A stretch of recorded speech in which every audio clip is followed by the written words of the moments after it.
What's up, everybody? Welcome back to Last Stop Sports Talk. Today's May 31st of 2025, and today we're talking about our top 10 head coaches heading into the 2025 NFL season. So, without further ado, I think we should go ahead and dive right into these guys.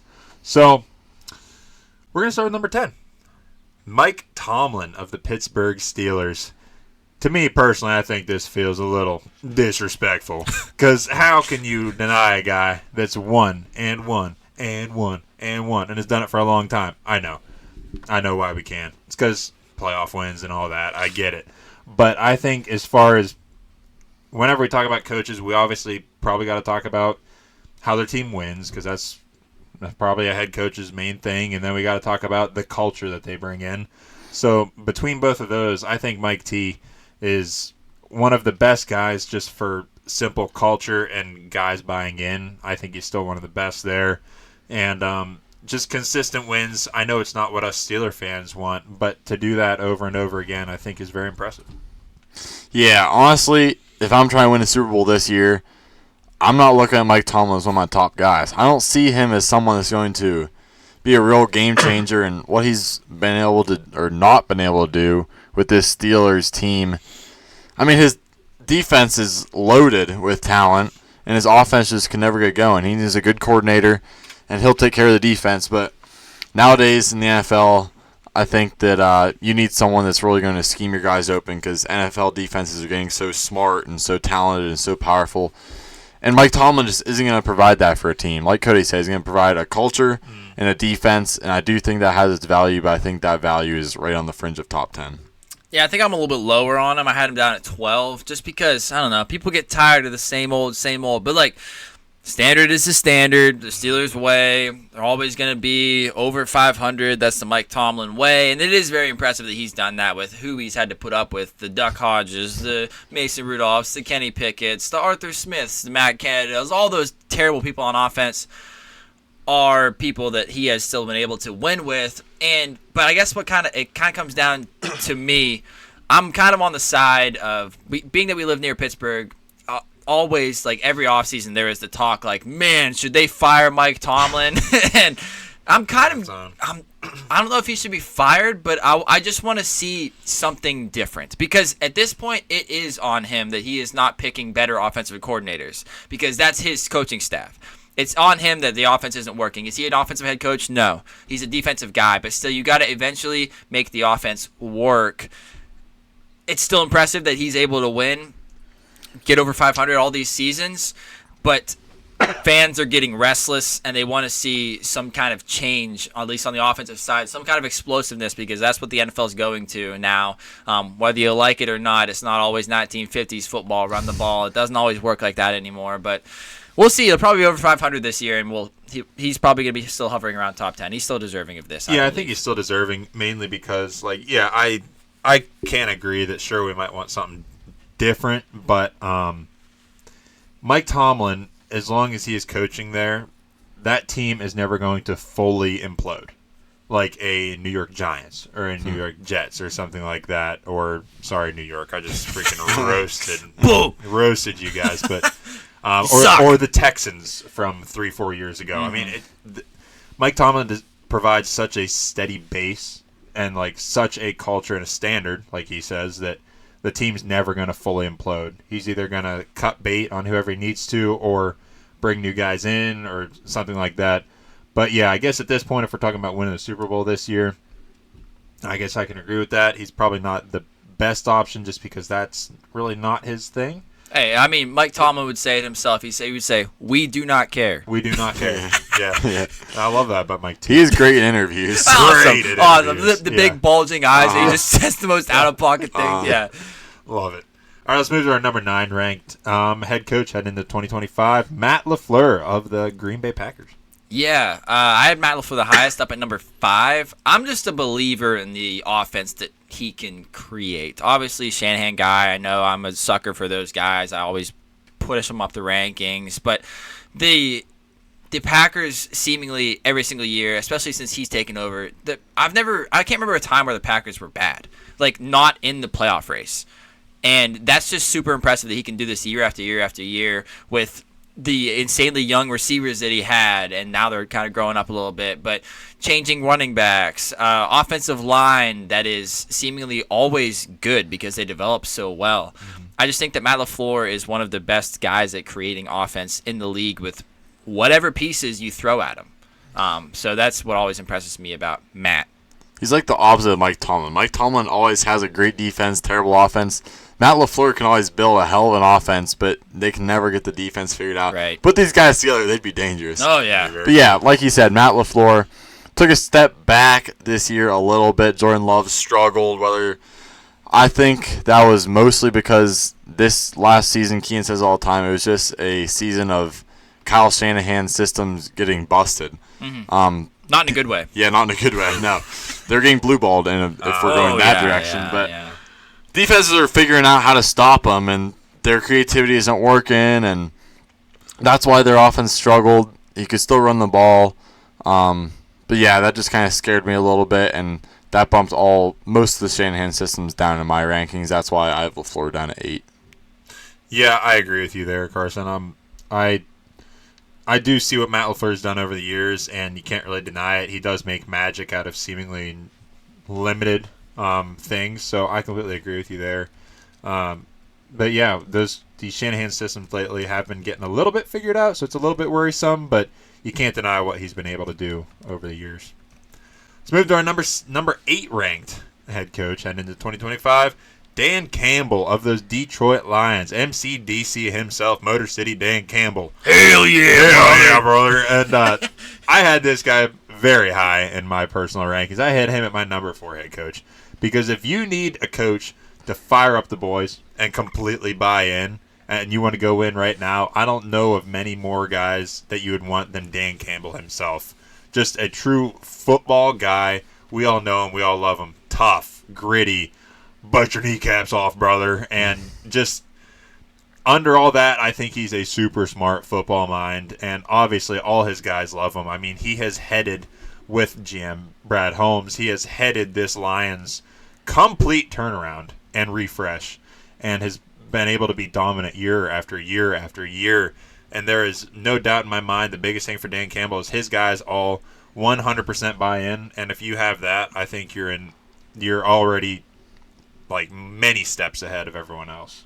I give the same spiel about Dan Campbell every single year because I'm also a big believer with Cody. Slightly lower, I got him at 6, but Carson hates the guy. He doesn't even think he should be a UFL head coach. Probably shouldn't even coach at Commodore Perry High School. He doesn't even have a football team. Probably not, yeah. But Dan Campbell, as I said, same spiel every year, but maybe he is just a figurehead. This is going to be the true year where either Cody and me are right or Carson is right that proves that Dan Campbell is a great head coach or he is just a nobody who is just yelling orders and just a meathead in the weight room. But if I had to pick a guy who I want to set the culture of my organization, no question about it, he is number 1 as far as head coaches for me. Because as far as like the old school football, but still full of energy and just let's do this, like, that didn't work, let's just throw more force at it and go this way. Dan Campbell is that kind of guy, just a guy that has brought up Detroit from the dumps, from the depths of hell. Yeah. And of just years of misery. Dan Campbell comes in, says some stupid stuff in a deep voice with a ton of muscles, and everybody laughs at him at first, and then like after the first 2 years are like, holy shit, this guy's building something. And now the Lions have been one of the best teams in the NFL over the past 2 seasons. And Dan Campbell deserves some credit for that because he is the head of this operation. And yeah, maybe he is just a figurehead that we're going to learn this year.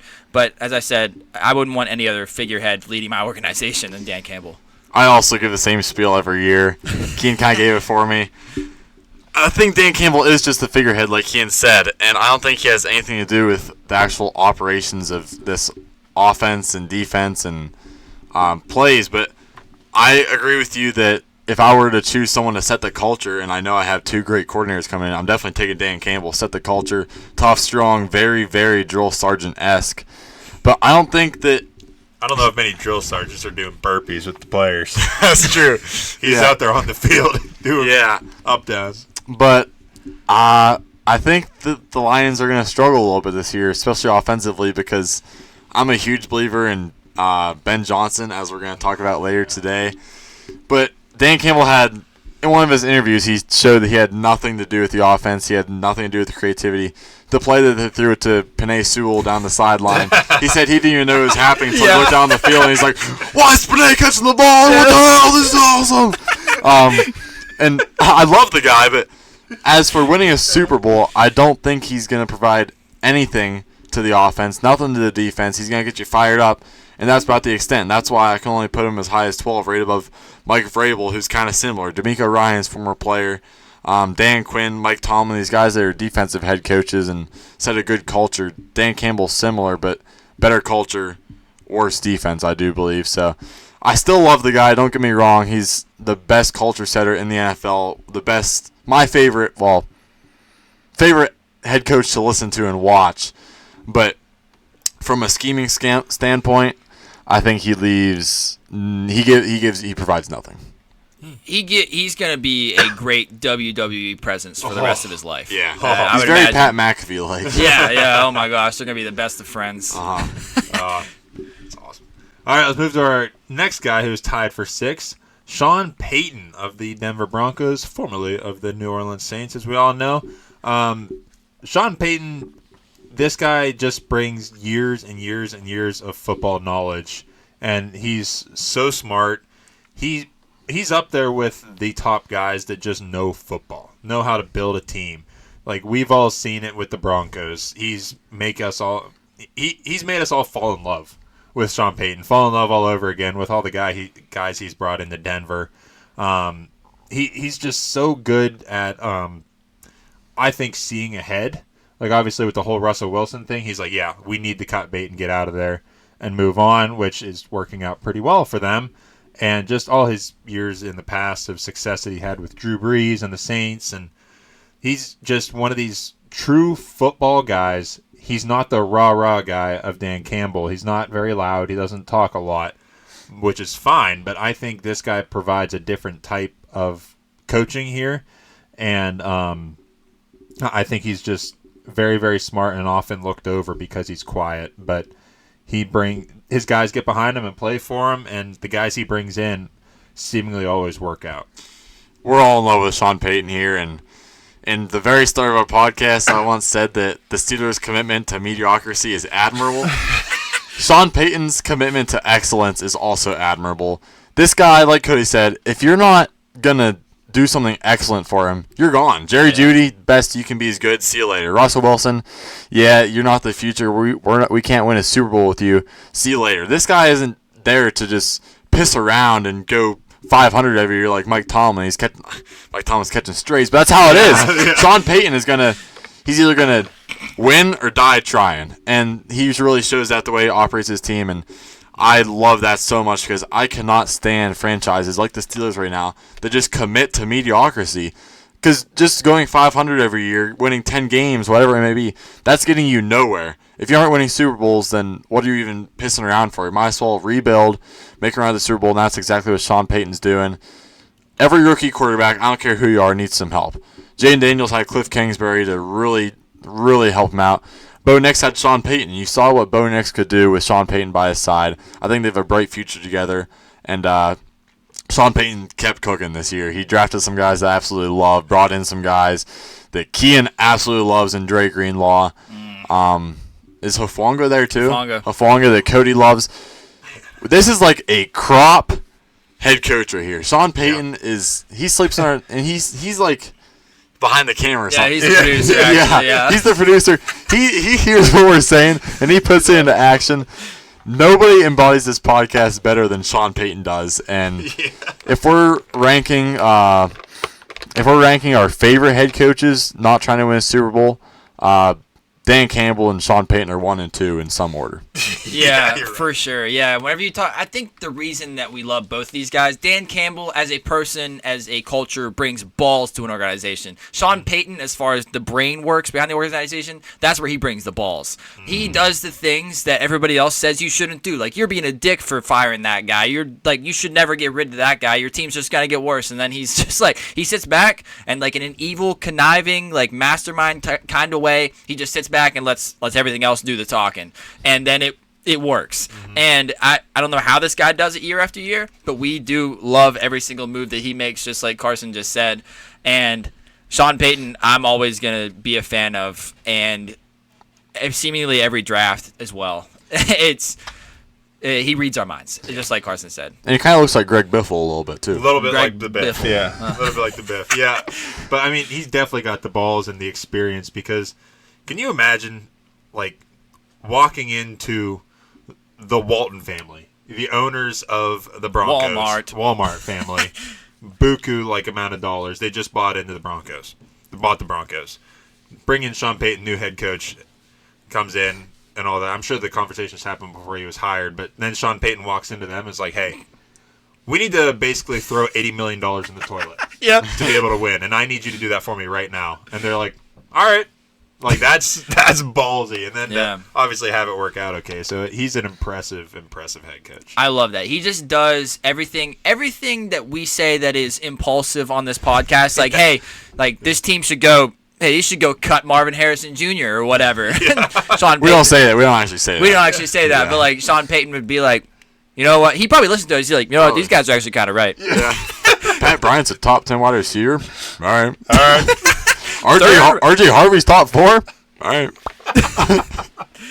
Drake Greenlaw is the second best linebacker in the league. Yeah. All right. Hufanga, yeah. Hufanga's the next Palomala? Okay, yeah. I love the, like... Bo Nix, sneaky athletic. All right. Yeah. I love in Sean Payton's office, there's got to be, like, a big red button that is just, like... It's like, let's make the NFL media shit hit the fan. Except for, like, us, who are like, yeah! This guy's awesome! But, like, there's, like, a button where he just, like... It's like deal or no deal thing. He lifts the case off. He's just like...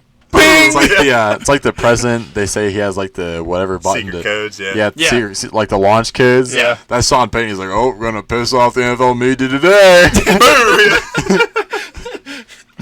Yep. Yeah, he's awesome. Okay, let's move to our other guy that's tied for 6, Kevin O'Connell of the Minnesota Vikings. Kevin O'Connell, I've always loved him, but last year, he showed what he's really capable of. He brought Sam Darnold to a 13-4 season. Yeah. That's insane. Now, they've always had talent, and we've always said it's just a matter of time before they all make it work because their defense is great, and they have this and that. Still couldn't make it work in the playoffs, but what are you going to do, Sam Darnold? Yeah, it's Sam Darnold. As all these other offenses were flunking out, Kevin O'Connell found a way to still make his thrive. And I think that he's always going to be consistent. Ever since he's taken over for the Vikings, I believe he's had over 10-win seasons, no matter who his quarterback is. And now this year, he's really going to solidify his spot in the top 5 for me, seeing if he can make J.J. McCarthy work. If he does that, then I'm fully bought into Kevin O'Connell. But for right now, I still think he's great. He's going to lead his win to great regular seasons, not postseasons, regular seasons. And hopefully he can make something work in the postseason next year. Kevin O'Connell literally coaches like I like to play Madden. He goes and gets like he likes to challenge himself. He goes and gets the poorer players in the league and he tries to win with them, and then he does. Yeah. I don't always in Madden. Madden's hard. but Kevin O'Connell makes this work in the NFL with last year Sam Darnold, a ginger, as his quarterback. Unbelievable. Who never worked in New York, I guess, surprise, surprise. But Carolina, he went to San Francisco for a little bit. Yeah, he was couldn't there. earn the starting job there. Came to Minnesota, won the starting job after J.J. McCarthy tore his meniscus. But anyways, now we got J.J. McCarthy, a guy who I questioned a lot. A lot of people questioned a lot. Said that like this guy isn't ready for the NFL yet. Why are you drafting him up this high? Well, now Kevin O'Connell is gonna whip his balls and dick out on the table and say, "Watch this." Say dinner is served. But yeah, this is yet again. Kevin O'Connell doesn't. You don't have to keep trying to prove yourself like this. Like you've already done enough to have our respect. But here he goes again. He's like, "Watch this. I'm gonna make this work with basically a rookie quarterback." And it's probably gonna work, honestly. Probably, yeah. Yeah, I wish I could put this guy higher, but the only thing holding him down for me is just experience, I guess. Like, we've seen it. He's obviously incredibly successful. I absolutely love this guy's attitude, love the way he goes about it. I love listening to him talk. I think he's super-duper smart, ex-player, so I love that. You can tell he's from McVay. Oh, for sure. Yeah. He's genius. Yep. He's so smart. But for me, yeah, that's the only thing. It's just experience. It's just all the guys I have ahead of him just have more experience under their belts, more seasons under their belts. So that's literally the only thing holding them down. But yeah, I'm a huge fan of KOC in Minnesota. Cock. Yeah. Huge fan. I mean, easy. Let's go to our number 5 ranked head coach, consensus ranked head coach, Jim Harbaugh of the Baltimore Ravens. Wait, no, Nope, sorry, of the Chargers. Yes. Jeez, I knew it was. James That's why I Chargers, even paused, yeah. so I didn't screw that up. Yeah. New head coach of the Chargers over there. They're pretty much twins, really. Pretty much. Jim looks older, but he's younger. I agree. He Yeah. looks like That's what college kids will do to you. Oh, he you're looks right, grandpa-ish. Yeah. Yeah. It's the glasses. That day he probably For is. sure. Probably also Colin Kaepernick. That'll Yeah. also give you some grace. Oh yeah. Wow, why does he do this to himself? Mm. But talk about a guy who you love to listen to interviews of. This guy, everything he says on a microphone, absolute gold. So that's huge to listen to. It's just hilarious. I love this guy's attitude. He's so smart that he comes across as dumb in interviews. Just so funny. But you know that he is such a smart football coach. In 1 year, he's basically completely turned around this Chargers organization that had such epic failures in the past few years with Brandon Staley. There's literally the term, you chargered that. Yeah. Or you chargering it up. Yeah, it's so bad. And then he comes in, and we all, well, not everybody, but we expected it to happen. I expected it to happen, just to bring in Jim Harbaugh's attitude to that locker room, and him in love with Justin Herbert is just going to prop him up, and then Herbert has one of his better seasons that he's ever had. I love the way this dude coaches. He's got experience, and I think he is another guy that just brings a lot of culture, but guys respect him too, which I think is huge. Yeah, he's won at multiple levels. He's won the Super Bowl, went to college, won the national championship. Now he's back in the NFL. And like Cody said, he's really converted this Chargers team into a much more stable franchise. Brings in Greg Roman. They emphasize the run. Take some pressure off Herbert. And they just need to work on their defense now, really. And I think after some more years with Jim Harbaugh, they can continue to build and eventually get back to the Super Bowl with Herbert and Greg Roman and Ladd McConkey and whatever other weapons they bring in. But really, I have him so high because, first of all, has so much experience at multiple levels. He can win in multiple ways. And second of all, what he was able to do with this Chargers team in 1 year after Brandon Staley and whoever else just kept failing over and over again.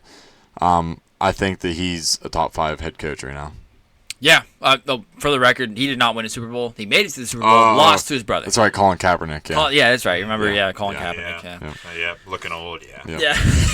But Jim Harbaugh, as Cody said, his personality it's different from Dan Campbell, but he does bring that kind of same rah, just in a different way. Yeah. Jim Harbaugh is like the Russell Wilson of coaches, just like a happy-go-lucky. If Russell Wilson and Jim Harbaugh spoke, I think that'd be like one of the most annoying conversations of all time.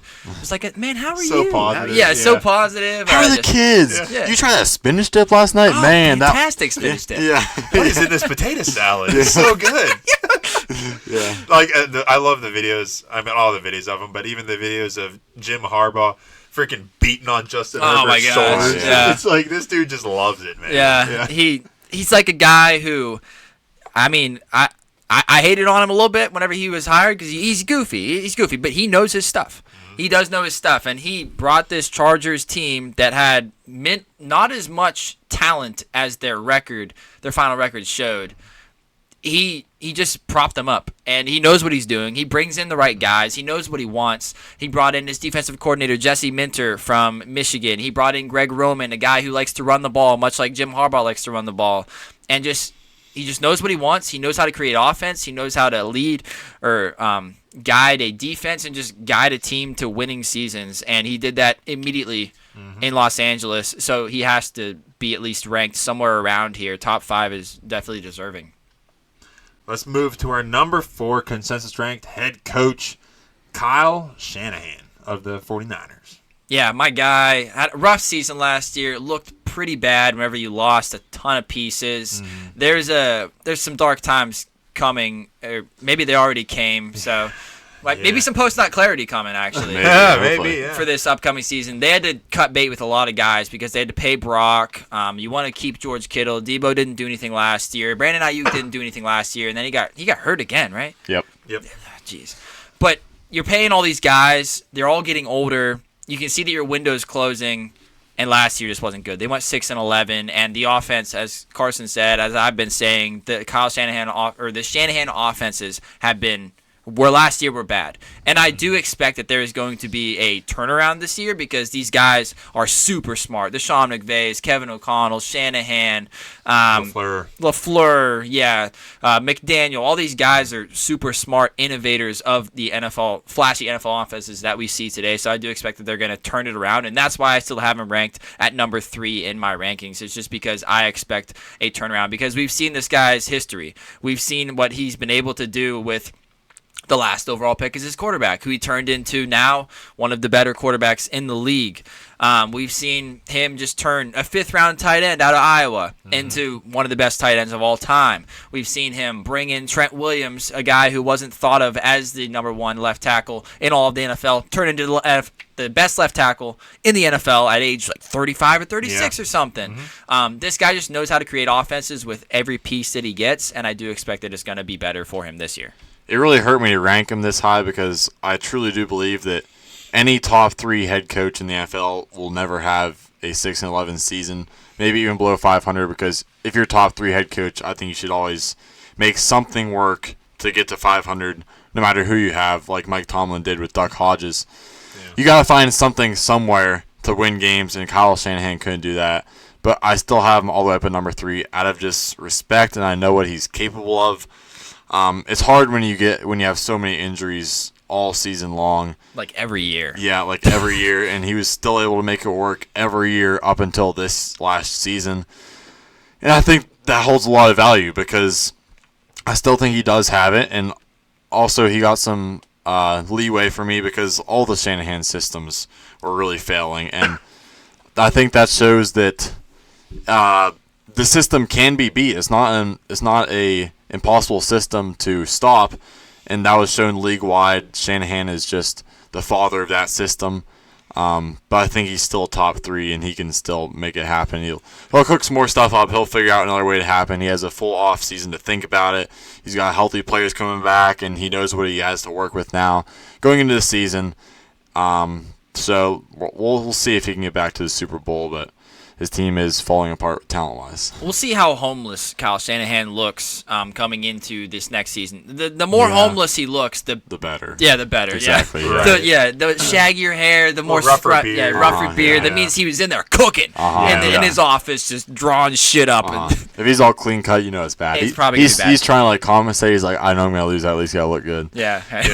Yeah. The only thing that is going to turn me around is if I see backwards hat Kyle Shanahan again. Oh yeah. If I see him on the sideline, which I think he's not allowed to or something. I don't know. But anyways, probably maybe NFL probably. I'd honestly believe it. I heard something about hats. I think it was his hats had to be like he was wearing hats that you weren't able to get. The public wasn't able to get. This was years ago, so he had to wear hats that the public's able to get. So his team didn't want to wear it. So like, I want to wear the same hat as Kyle Shanahan. That's sick. I can't even buy it. Yep. I see. Yeah, so he got forced into that, so downhill from there. The marketing team just went at him, I'm sure. Oh, for sure, yeah.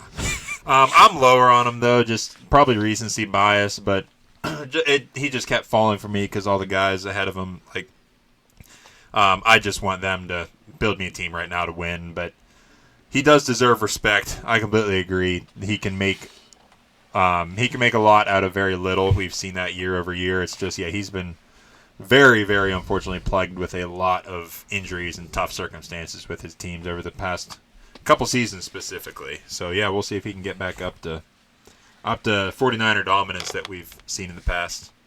Move to our number 3 consensus ranked head coach, John Harbaugh of the Baltimore Ravens of many, many years. So he's been there for a very, very long time and has only proven year after year. He's actually made that team better over the years. Sure, they haven't won a Super Bowl in a while, but he had Joe Flacco back in the day, freaking running and ripping the ball down the field, and now he's been very, very good, like consistently good for years on end with Lamar and even with limited wide receivers. He's just Limited wide receivers. He's just been able to make it work. Just another one of those coaches that is uber smart, always has a great culture instilled. Because whenever you think of the Ravens, you think of tough and gritty and just like their defense. You think of all the defenders of the past, the Suggs, the Ray Lewis, the guys of that nature. Those guys aren't there anymore, but it's still that same mentality whenever you think of the Ravens and you see them play. discipline. Yeah, just disciplined, and I think that's one of the bigger things that John Harbaugh brings. It's very well said that he just disciplines his guys. He has a very good head on his shoulders, and I think he's obviously a super smart football mind, and it just feels like his team's always going to be good. Yeah, that's the main thing with the Ravens every year is discipline. You don't hear about John Harbaugh being any kind of scheme mastermind. He just knows how to win, and he wins, much like his brother. Just he's been doing this for longer. Since 2008, he's been the Ravens head coach, and he's got a 62.3% win percentage over that time. Very impressive. And he just always wins. This Ravens team, it's like you go in every single year, doesn't matter what kind of turnover in roster and personnel that you get, you know that the Ravens are going to come in and they're still going to be that same hard-nosed team that's going to give the Steelers fits. They're going to be making deep playoff runs, and John Harbaugh is always in the lead of that. Yeah, I think it's the past 5 seasons he has over 10 wins every season. Yeah. And he was really a big part of converting Lamar Jackson into what he is today, really developing him. And like you guys said, great defense. He's done it for so long. He's always had success. He just earns every team around the league's respect. Going up against the Ravens, you know that you're going to have a matchup. Yeah, and just like to that respect and discipline thing, it's just one thing to think back on with John, for an example, Harbaugh, is that, like, remember when Lamar's contract was coming up? And, like, they were talking about getting rid of him and all that, and John was steadfast and like, nope, he's our quarterback, we're getting him done. Like, he trusts in his guys, he knows his guys, and he doesn't he doesn't put his foot in his mouth at the press conferences, and he's just a very steady head coach, and I feel like he's just that figure. He's like that true coach figure that all his players can look up to and just respect. You never hear any bad noise coming out of Baltimore. Not, at least not the team. The city, it's quite a bit of crime and bad stuff. But the team is never going at each other in the locker room, it seems like. And that's also even the more impressive because of all the egos that they've had over the years. To keep them all together is incredible. Yep. Moving into our number 2 consensus-ranked head coach, we got Sean McVay of the LA Rams. Now, I said that top 3 head coaches need to always keep a team above 500 no matter who you have. That's what Sean McVay seemingly does. He's had so little talent at times throughout his career as head coach and always made it work. It's incredible. He can develop guys. He brings in Matt Stafford. And there's another guy who's not afraid to make moves. Traded Jared Goff for Matt Stafford because he wanted to commit to excellence. And that's what he was trying to do. He won a Super Bowl. Immediately, as soon as he got Stafford. Yeah, immediately. So they look good on him. And he's just a guy that's done it for a long time. He developed his own system. He's the father of another system. And no matter who he has, he's going to make work, like I said before. Jared Goff, he made work. Matt Stafford, he made work. And no matter who Matt Stafford has as weapons, he's going to make them work as well. Brings in Puka Nacua. He knows what he has in him. He has Matt Stafford force-feeding the ball. That works out for him. This year he drafts Terrence Ferguson, and he'll probably be good because that's what Sean McVay does. So Kyron Williams. Yeah, there's another one. Yep. I think Sean McVay is the most brilliant mind in the NFL. Obviously, used to work with Kyle Shanahan, straight away from him, changed up the system a little bit. Still uses a lot of motion, outside zone running scheme, so on and so forth. But this guy loves to throw the ball, and he always makes it work throwing the ball. And Sean McVay, whenever you hear him in interviews, this guy does not dumb down anything. He tells you straight up. He talks super fast and uses all these big football terms, and he's just like a fun guy to be around too. You can tell that all the beat reporters in these press conferences love him because he's just always so bubbly. He tells them whatever he wants, whatever they want to know, and that's like, I feel like that shouldn't really be a big thing, but like being a head coach is a people person job. You got to deal with your players who are a lot of times divas. You got to deal with the media, and he's good at all of it. And he knows the game like nobody's business. Like, everybody else kind of has, like, a face. Like, Andy Reid is, like, a cheeseburger face. He's like, yeah, cheeseburger. Sean McVay is football all the time, and he is straightforward. And he's almost a football nerd. Definitely he's a football nerd. He's definitely a nerd. Yeah. He knows his stuff. And it seems like he remembers every play that ever happened. Oh, my gosh. Like, in interviews, the interview will be like, 2014, 1st and 10, 2 minutes and 14 seconds left in the third quarter. He's like, oh, like this and that and that, and then like the penalty, blah, blah. Yeah, could have gone here. But yeah, it's insane. It's like, what? That was like 11 years ago. How do you remember? He's like, I know. Yeah, it's crazy. He's still only 39 years old. Like, we remember him getting hired. He was the youngest head coach in quite some time. I don't know if was he the youngest ever head coach? Yeah, I think thought he was. So. Yeah, he was young, like early 30s, and everyone was like, "Holy crap, this is crazy!" But obviously not crazy now. Looking back at it, he's still got the juice. You listen to him in interviews; he's just so energetic, and I can see why his guys get like play for him just because he's so energetic. He can probably relate to all these guys so well. He's such a football nerd that it's a good thing. Like, he knows football like the back of his hand. He knows every single situation what to do, it seems like, and can win with a team like last year that we thought was going to probably absolutely stink, and then comes out and has still a very respectable season. He's just an awesome head coach. Seems like an awesome guy to play for, and there's no denying that. He's like 2 years younger than Aaron Rodgers. Yeah. Almost the same age as Matty Stafford. Oh, I think. That's crazy. He's 8 years younger than Tom Brady. Think about that. Tom Brady was graduating, hilarious. and Sean McVay was in 4th or 5th grade. That's crazy. That's hilarious. Wow. Yeah, Matthew Stafford's 37. That's nuts. All right, let's move into our number 1 ranked head coach heading into 2025, Andy Reid of the Kansas City Chiefs. Andy Reid. There's so many things to say about him. All great. Sounds like you're starting a funeral. This guy loved cheeseburgers. Super Bowl after Super Bowl with the Chiefs, he helped develop Patrick Mahomes into who he is today. Travis Kelce. He has a great defensive coordinator in Steve Spagnuolo, who definitely helps him out. I think one of the best DCs in the league. But Andy Reid just seemingly makes it work with Mahomes and whatever weapons they have. It could be Mahomes in a 5th grade football team. He'll probably scheme up something to make it work. He's another genius football mind. He always schemes somebody open. Doesn't matter how much talent you have or don't have. He's gonna scheme you open. And Travis Kelce, he makes his job easy as well. Schemes systems to. There's always finds the hole in the defense, and you can't go to so many Super Bowls time after time after time without being an amazing head coach like Andy Reid is.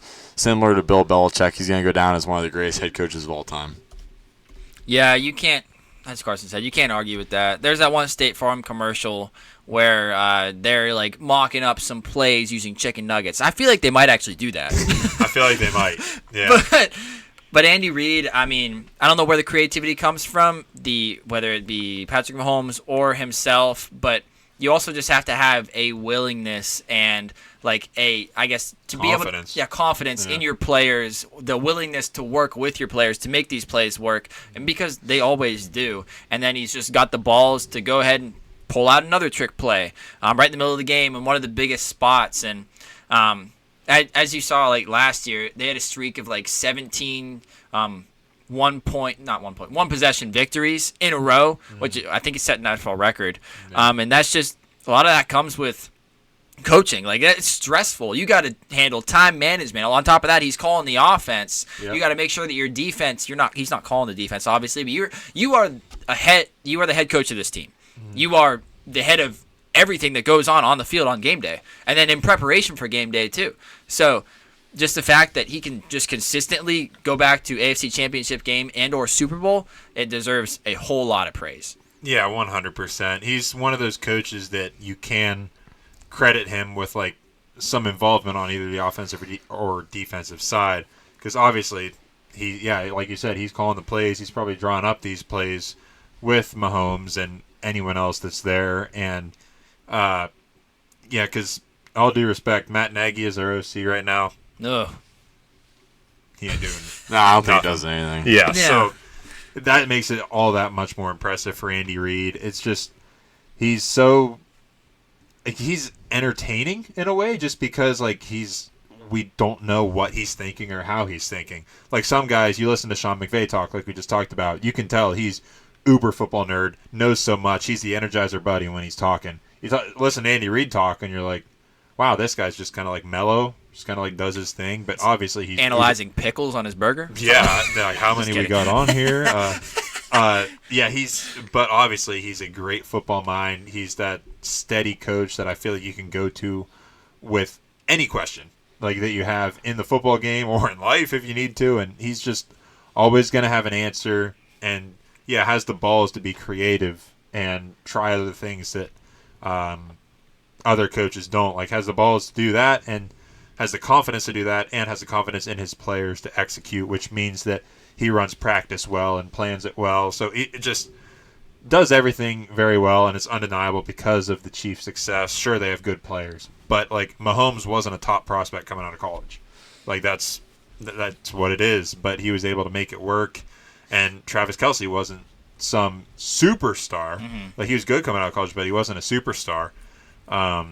So to make that all work together, just year after year after year, it's undeniable how good that is. I feel like Sean McVay is smart and Andy Reid is wise. Yeah, he kind of does look like a fat owl. Yeah. He reminds me of like Toad off of Mario Kart. Oh, yeah, a little bit. What? He does. Is Toad supposed to be Is Toad old? I don't know. I think there's different Toads, isn't there? How? I thought you were going to say like that turtle off Kung Fu Panda. Oh, Master Oogway? Yeah, yes, Master Uruguay. Yeah, that too. That's a good one as well. Yeah.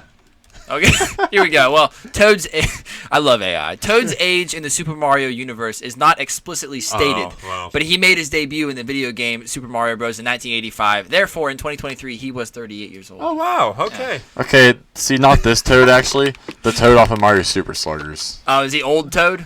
Yeah. I think the brown one, he is brown. I'm Googling old Toad right now. Old Toad.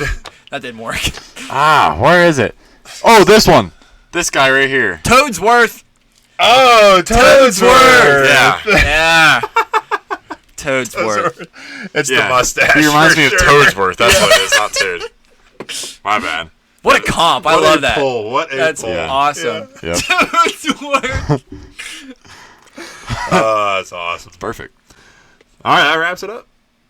Wraps up our dudes. Carson, did you want to mention how Please. Okay. Oh, yeah. Let's talk about anyone else that we think was... We'll talk about... Ben Johnson was snubbed. I have him as my number 9 head coach already. Never coached a game before in his life. But he kind of has, because we talked about Dan Campbell before. Dan Campbell had nothing to do with his offense. It was all Ben Johnson. So my main thinking here was, if I'm trying to win a Super Bowl this year, Ben Johnson is in the top 10 head coaches I'm taking just because I want his system, because I saw what he could do. He's another guy that, different system than McVay and Shanahan, but he puts his own twist on things, and he's always finding ways to get guys open. Amon-Ra, Jameson Williams, Sam Laporta, Khalif Raymond. He makes David Montgomery and Jahmyr Gibbs really work well together. And I'm a true believer in Ben Johnson, what he brings, and I think that he's really going to transform the Bears, transform Caleb Williams, and they're all going to develop amazingly, and they're finally going to produce at what their talent level is expected to. I think here's the fear that Cody and me are thinking about. There have been great coordinators in the NFL before that just haven't worked out as head coaches. We all kind of forget, because all we remember about Brandon Staley is how terrible he was as a head coach. He was a great coordinator. Basically, everybody that you named that has risen up through the ranks has been a coordinator at some point. Saleh, he flamed out as a head coach. Yeah. There's a lot. I have no doubt that he is going to be great on the offensive side of the ball. It's just whenever you got to take into account time management, and obviously he's already worked on building up that team to what he wants. That was super fast how he did that. Yeah. Everybody's buying into what he's doing there. That is just my only fear. I think that he has the mind, he has the scheme. I just don't know what he's going to be as a head coach. Can he do everything that you need to do as a head coach? We don't know yet. Yep, that's what I think too. It's just we haven't seen it yet, and I definitely have confidence in him on the offensive side. But being a head coach entails a lot more. Mm-hmm. Like we talked about culture for a lot of these guys. We don't know what that culture is going to be yet. We assume something hard-nosed, tough, gritty because he came from Dan Campbell, and that's kind of how they built their teams, and how like Ben Johnson used their teams, like tough plays, using offensive linemen for things, and just running the ball. So yeah, we'll see. That's the only reason that I'm not as bullish on him as you. Yeah, it's a good point. If there's any coordinator in the league that would be that their leadership is still on the table as a question, then it would be Ben Johnson, because he's worked under one of the most influential influential, almost dictators in the right word, because he lets everyone run their offense, but like very like I'm the leader here, very top dog. Like Ben Johnson was almost asked to take a Robin role to Dan Campbell's Batman leadership. So we'll see whether he embodies Dan Campbell in his coaching, or whether he stays in the shadows and doesn't take over this team like you want a head coach to. I'm looking up and down the Bears coaching staff because I need to know. Obviously, Ben Johnson is the brains, but is there a brawn that's going to be on this team? Because I think that Ben Johnson is kind of like the nerdy type. He kind of needs that bodyguard there to kind of protect him. And like his coordinators are Dennis Allen. He's not going to do anything. Oh gosh. Some guy named Declan Doyle. You can tell by his name that he's not a big guy. Yeah, he's probably like 5'10", 160. Yeah, he looks pretty light. He looks pretty light and nerdy. I mean, the special teams coordinator looks like a big guy. His name's Richard Hightower. He looks special like teams coordinators are normally pretty. They're dogs. He needs like a big, 300 pounds. strong DC. Yeah, and he has Randall L's on this team. JT Barrett's quarterback coach. Eric Bieniemy's a running back coach. JT Barrett's the quarterback coach? That's not good. That is not good. But there's a lot of names here, but I don't know if there's a guy who's loud and strong. So we'll see. But I could definitely see a situation where Ben Johnson is our a head coach 5 next year, and I wouldn't be surprised at all. Yeah. I'll mention a guy who was in our top 10 last year and is not anymore. He's my number 10 still, D'Amico Ryans. Just a guy who ever since he came to Houston, he was a big piece of why they turned it around so fast. Everything that we hear from like Kyle Shanahan and Robert Saleh, guys that he used to work with in San Francisco, say that he is wise beyond his years. And just a guy who everybody wants to play for. Former player, he knows what it's like. Former linebacker, he knows what it's like to hit hard and to get back up and keep going. And that's kind of the mindset that he brings. Just that Robert Saleh style of defense, just constantly coming at you. I think that D'Amico Ryans is a good mind in the NFL. And yes, the Texans slowed it down last year, especially on the offensive side of the ball. But his defense was still elite, and I think he's going to figure it out and he's going to be in Houston for quite a while, I believe. Yeah, I agree with you. I do think he's a great defensive mind. We've said time and time again throughout the scouting process that he can make any linebacker work, and I think that really translates to his whole defense. He can make any defense work. Just get this O-line figured out, get the O-line or get the offensive rolling again like it was in C.J. Stroud's rookie season, and I think D'Amico Ryans will be in our top 10 head coaches next year. Yeah, I agree with that. I think that D'Amico, that was kind of it looked pretty rough last year, but I think with what they've added this year, and I think they've brought in new guys. They got rid of their OC, whoever that was. It was Eric Bieniemy there? No, it wasn't Bieniemy. It was a Shanahan guy, Bobby Slowick. Oh, yeah, Slowick. So they brought in a new OC that I'm honestly not even sure where he comes from. Yeah, Nick Caley. McVay, remember? Okay. Oh, yeah, you're right. Yeah. So I think just bringing in that to help out the offensive side, because that's where obviously more of the struggles were. But bringing that in to help, I think, is smart. And just adding to the team, I think D'Amico Ryans is a super smart football mind. And ex-player, I think guys will play for him. He brings in a good culture. Obviously was part of turning the Texans around with bringing C.J. Stroud in for that first year. So, yeah, I think he's a super smart football mind. I'll mention Mike Vrabel because I feel like we have to. He's back. Not that I'm super high on him, but I do think, like, I have him 12. But I just think he deserves some love because we forget that he was, I think, undeservingly kicked out of Tennessee. Like, I don't think he deserved to be kicked out of there. That was questionable whenever that happened. But he's a guy that brings the culture. Guys will play for him. He's an ex-player, obviously. So, and then just what they've done to that Patriots team already, it's looking very, very good and impressive. So I love the move of the Patriots getting Mike Vrabel just because of what he brings as a culture and as a football brain too. Yeah, fits the Patriots culture perfectly. If Dan Campbell's the Whopper, then Mike Vrabel's the Whopper Jr. You can get him a lot cheaper, and he's like 5 bites versus 8.5, depending on how hungry you are. But Dan Campbell's hungry. Dan Campbell's hungry. Yeah, Mike Vrabel is going to bring his defense, and he's got that young quarterback there to work with, and Drake May. He's got young weapons now, brought in Travion Henderson and what's his name? Kyle Williams, yeah. So if they can get that offense rolling, then he'll bring the defense with him, and they should be in the fight pretty soon.